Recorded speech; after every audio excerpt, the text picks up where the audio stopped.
Aujourd'hui, dans Biopilates Deep Dive, je vous invite à plonger dans l'un des exercices les plus emblématiques et les plus exigeants du répertoire Stott Pilates, le plongeon du cygne, ou Swan Dive.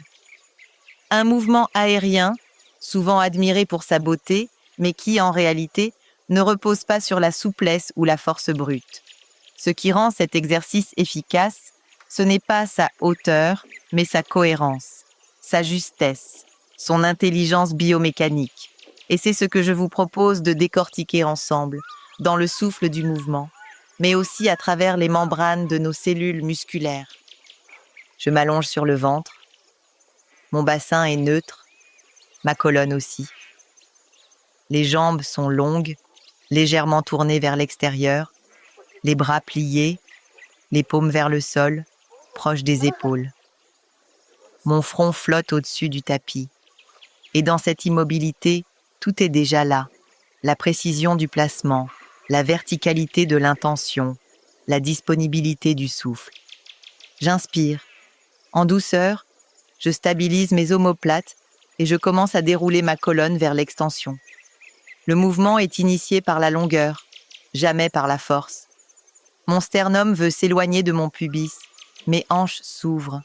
Mon regard reste humblement orienté vers l'avant, sans jamais casser la nuque. Si ma mobilité le permet, mes épines iliaques peuvent quitter le tapis, mais seulement si mes abdominaux profonds soutiennent ce passage. Puis, j'expire. C'est là que commence le bercement. Mes jambes s'allongent vers l'arrière et vers le haut.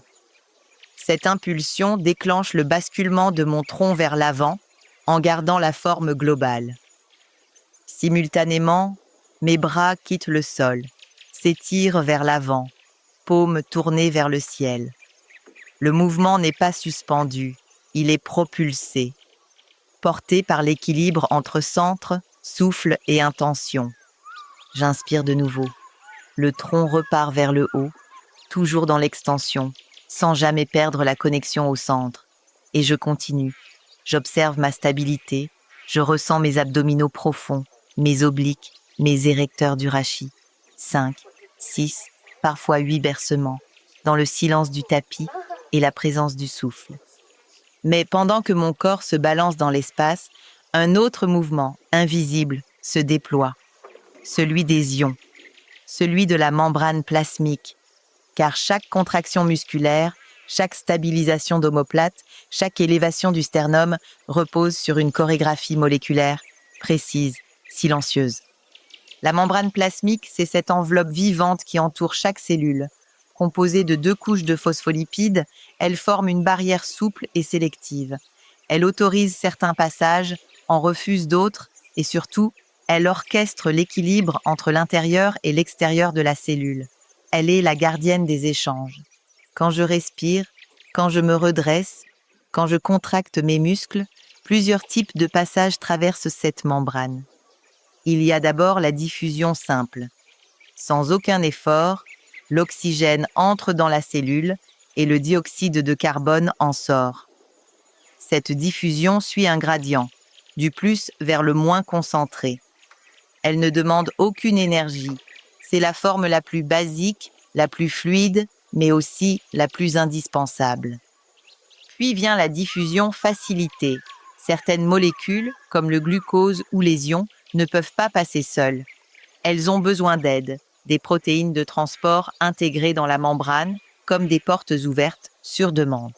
Le calcium, le sodium, le potassium, tous passent ainsi pour déclencher la contraction musculaire. Cette diffusion ne demande pas d'ATP, mais elle est strictement régulée. Il existe aussi des canaux ioniques voltage dépendants qui ne s'ouvrent que si un signal électrique arrive. C'est le cas dans les cellules musculaires. Un influx nerveux modifie la charge électrique de la membrane, les canaux s'ouvrent, le sodium entre, puis le calcium est libéré dans la cellule et le mouvement devient possible. Après l'effort, il faut restaurer l'équilibre. Et pour cela, la cellule utilise le transport actif. Ce processus consomme de l'énergie, de l'ATP, car il agit contre le gradient. La plus célèbre des pompes est la pompe sodium, potassium ATPase, qui expulse le sodium hors de la cellule et fait entrer le potassium. C'est elle qui permet à la cellule de retrouver son état de repos et de se préparer à la prochaine contraction. Enfin, il y a l'osmose, le mouvement de l'eau à travers la membrane. Elle suit son propre gradient et elle permet à la cellule de rester hydratée, souple, fonctionnelle. Sans osmose, pas d'endurance, pas de souplesse, pas de récupération. Ces mécanismes sont invisibles, mais ils sont partout. Et pendant que je berce mon tronc d'avant en arrière, pendant que je stabilise mes omoplates, pendant que j'allonge mes bras, ce sont eux qui agissent à l'intérieur. Côté muscles, je m'attarde aujourd'hui sur 2 gardiens discrets de l'articulation de l'épaule, le sus-épineux et le sous-épineux. Le sus-épineux, ou supraspinatus, prend naissance dans la fosse sus-épineuse de la scapula et s'insère sur le sommet du tubercule majeur de l'humérus.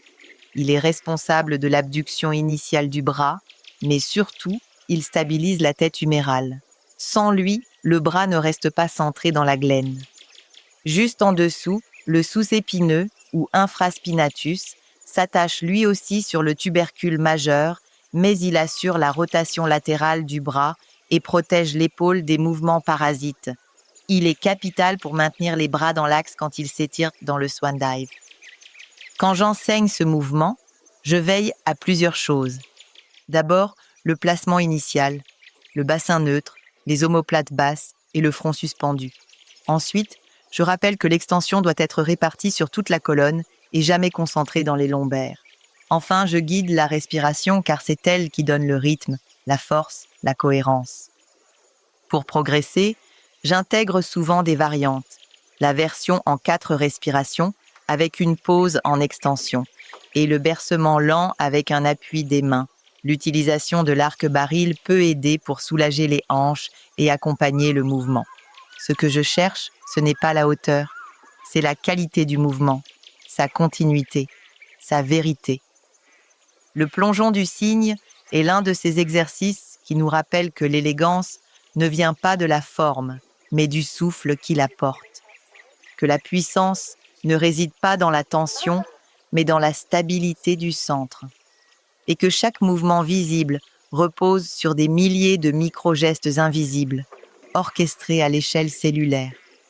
Alors, la prochaine fois que vous l'exécutez, pensez à tout ce qui se passe en vous, la membrane qui filtre, les ions qui dansent, les muscles profonds qui soutiennent, les omoplates qui glissent, le sternum qui s'élève. Et souvenez-vous, ce n'est pas un plongeon vers le sol, c'est un envol depuis l'intérieur. À bientôt pour un prochain Biopilates Deep Dive.